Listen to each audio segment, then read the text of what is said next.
Hello students, let's read this question. Consider the following redox reactions.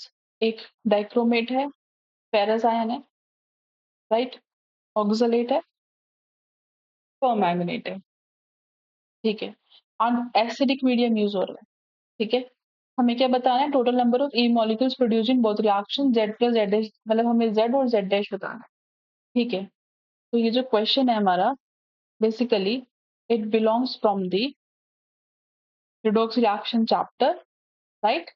और उसमें भी it belongs from the balancing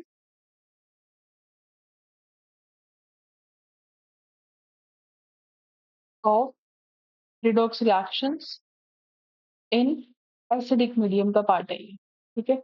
हमें कैसे पता चला एसिडिक मीडियम का पार्ट है? क्योंकि आपको यहाँ पे विजिबल है, यहाँ पे H पॉजिटिव और H पॉजिटिव यूज हुआ है, राइट। दिस सिग्निफाइज कि एसिडिक मीडियम का पार्ट है।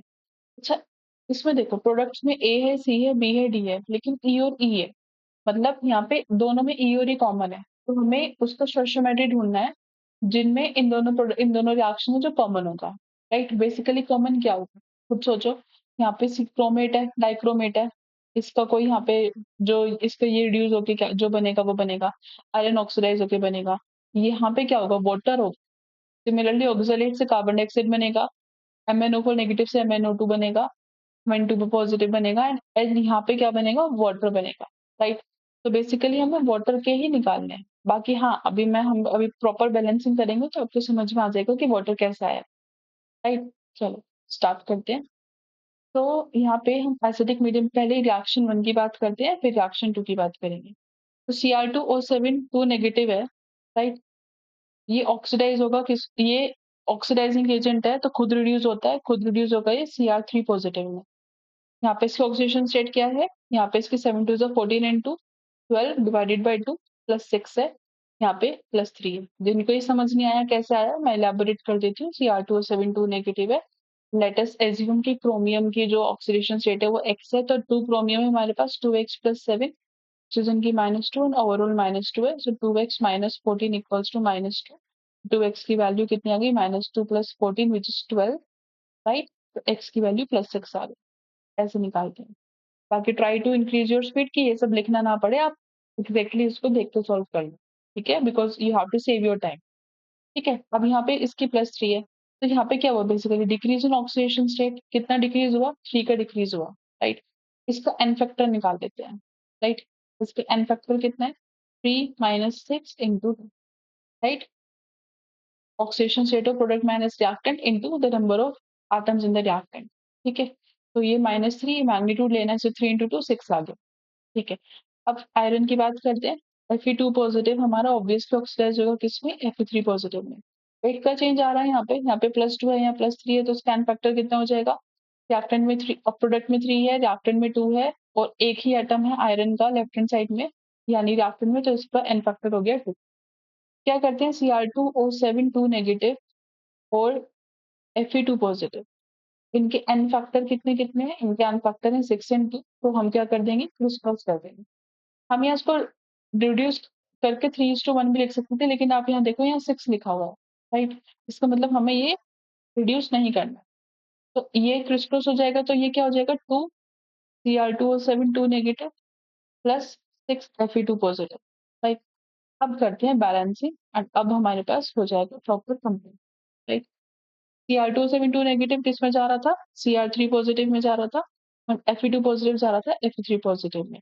तो स्टेप नंबर 1 हमने कर लिया, to calculate the oxidation state. Step number 2 भी कर लिया, to calculate the n factor and crisscross कर दिया। अब स्टेप नंबर 3 है balance every atom except hydrogen and oxygen, ठीक है।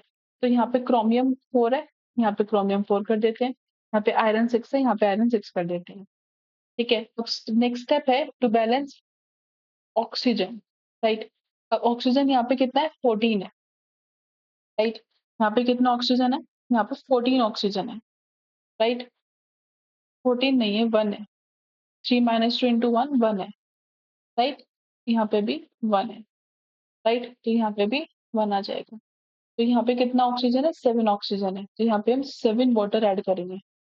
नेक्स्ट स्टेप में जितने वाटर ऐड करते हैं उतने हाइड्रोजन ऐड करने पड़ते हैं। 7H2 यानी 14 हाइड्रोजन, तो यहाँ पे 14H पॉजिटिव ऐड करना, राइट। चेक करते हैं बैलेंस हुई है नहीं हुई। -2 है यहाँ पे चार्ज, यहाँ पे +12 है, यहाँ पे +14 है, यानी ये कितना हो गया 24 +24 का चार्ज है। यहाँ पे 4 3 ज़ा 12 एंड 6 3 ज़ा 18, यहाँ पे भी +24 का चार्ज है। चार्जेस भी बैलेंस है, एटम्स हमने सारे बैलेंस कर लिए, इसका मतलब ये रिएक्शन हमारी ओवरऑल बैलेंस हो गई, राइट। कंपेयर कर लेते हैं, AH पॉजिटिव यानी A की वैल्यू यहाँ पे 14 है, राइट। और क्या था यहाँ पे XA YB ZE, अभी हमें नहीं पता हमें इसमें ये नहीं पता कि A B और E क्या है, राइट। ये अभी हम नेक्स्ट इक्वेशन सॉल्व करने पे ही हमें पता चलेगा, राइट। चलो नेक्स्ट इक्वेशन है ऑक्सलेट वाली, 5C2O4 2 नेगेटिव। इक्वेशन 2 की बात कर लेते हैं, राइट। इसको मान लेते हैं इक्वेशन 2 माना हुआ है ऑलरेडी।